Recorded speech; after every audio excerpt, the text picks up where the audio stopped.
Oke, alhamdulillah hari ini kita dipertemukan lagi bersama santri-santri para penghafal Al-Quran dan kami sangat bangga mengajarkan kepada kalian semuanya.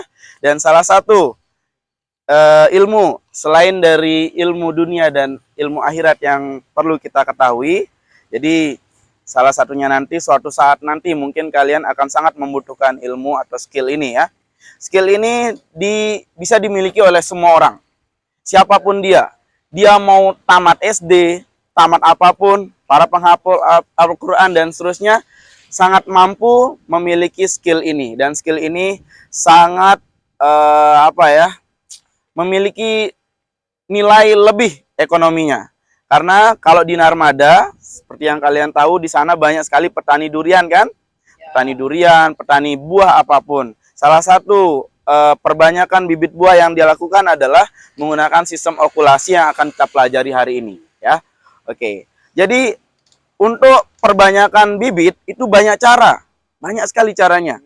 Salah satunya adalah yaitu dengan sistem okulasi, kemudian ada juga yang menggunakan tempel mata tunas, ada juga yang menggunakan cangkok, dan ada juga yang lain-lain ya.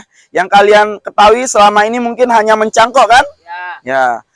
Kalau mencangkok itu sangat boros mata tunas bahasanya. Jadi kalau kita mau mencangkok satu pohon yang berkualitas, anggaplah misalnya kalian punya pohon musangking. Musangking itu adalah apa? Durian musangking harganya per hari ini adalah 300.000 per kilo. Kalau antum cangkok satu pohon yang sangat mahal yang kita bawa dari Malaysia, yang satu pohonnya itu hanya mungkin ada beberapa biji ya. Mungkin kalau kita cangkok yang ukuran-ukuran kecil sedang itu hanya 10 pohon yang bisa kita cangkok.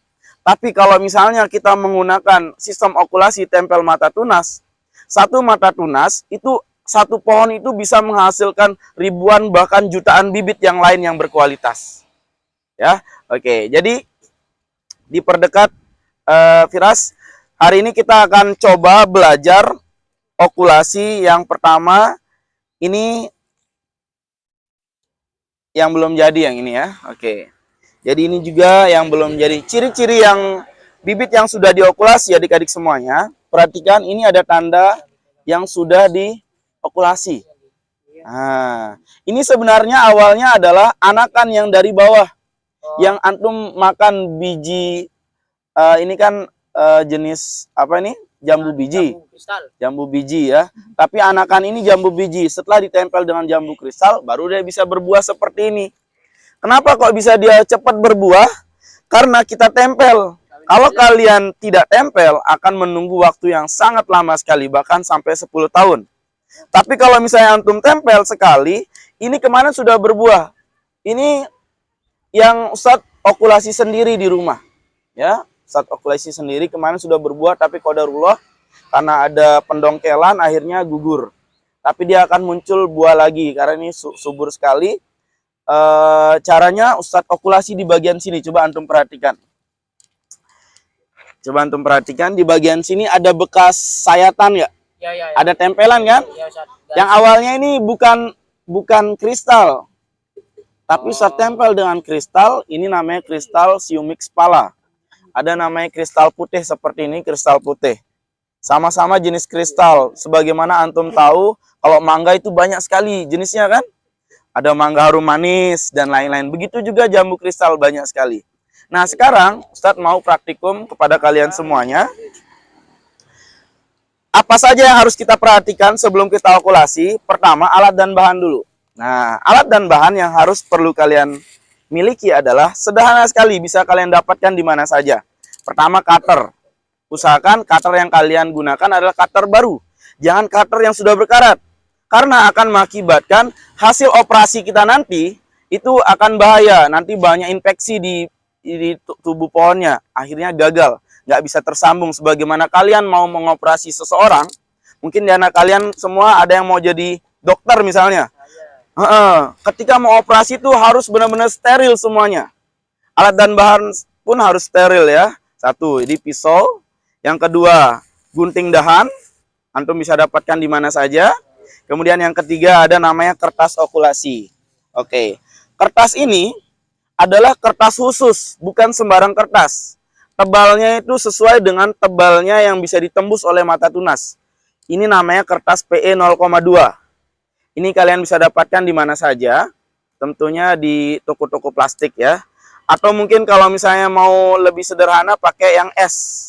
Tapi S itu tidak tebalnya 0,2 mili, akhirnya dia tidak bisa ditembus oleh mata tunas. Kalau ini, kalau antum tarik, dia elastis. Nah, jadi nggak putus ya. Dan dia tipis, tipisnya 0,2 mili. Contohnya sekarang kita coba. Sudah ya, jelas alat dan bahan. Pertama apa? Cutter. Yang kedua, kertas plastik untuk membungkus mata tunas yang akan kita tempel ya. Yang ketiga apa ini? Gunting dahan. Itu yang harus kalian persiapkan. Oke, sekarang yang kedua yang kalian siapkan adalah satu, pohonnya yang akan kita tempel. Yang kedua, mata tunas yang sudah berbuah. Contoh misalnya ini sudah berbuah nggak? Sudah ada bukti kan buahnya? Oke. Ini antum bisa ambil mata tunasnya. Agar apa? Agar pohon yang lain yang antum tempel itu bisa berbuah seperti indukannya ini.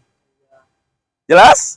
Jadi jangan mengambil sesuatu yang belum jelas. Misalnya antum mengambil jambu. Apalagi antum belum tahu ini sudah berbuah atau tidak. Masih meragukan kan? Jadi jangan.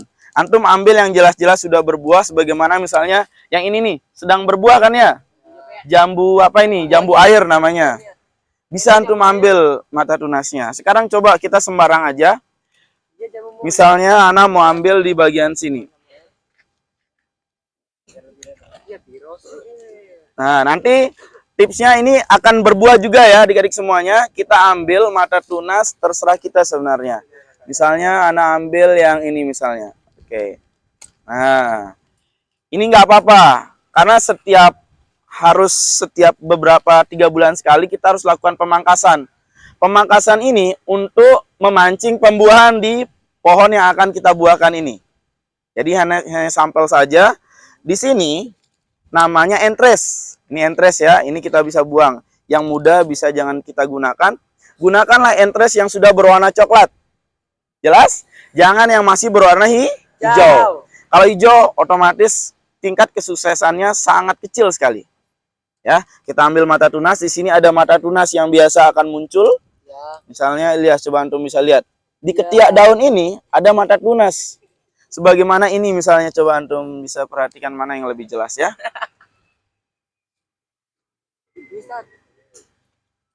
Intinya ada mata tunas di dalam setiap ketiak daun. Contoh misalnya ini dah. Ini kan ada ketiaknya nih. Dia muncul mata tunas kan? Karena di setiap ketiak itu ada mata tunasnya. Ketika antum potong, ini anak potong kemarin nih, anak potong. Akhirnya akan memunculkan mata tunas, 2 mata tunas yang baru. Dari 2 mata tunas ini akan muncul buah. Jadi setiap ketiak itu ada mata tunas. Anak ambil nih ketiak yang sebagian sini. Oke. Jadi, nah sekarang kita coba okulasi ke bagian yang mana misalnya? Enggak. Di mana? Oh yang ini. Oke. Kita lihat, ini namanya anakannya ya. Oke, anakannya. Nah, sekarang Ana mau okulasi ke bagian sini. Ana tempel dia. Jadi, yang ini Ana tempel agar dia cepat berbuah. Ini kan anakan, masih biji kan? Nggak enak buahnya dan banyak bijinya. Kalau kalian mau memanen hasil yang lebih bagus, antum tempel dengan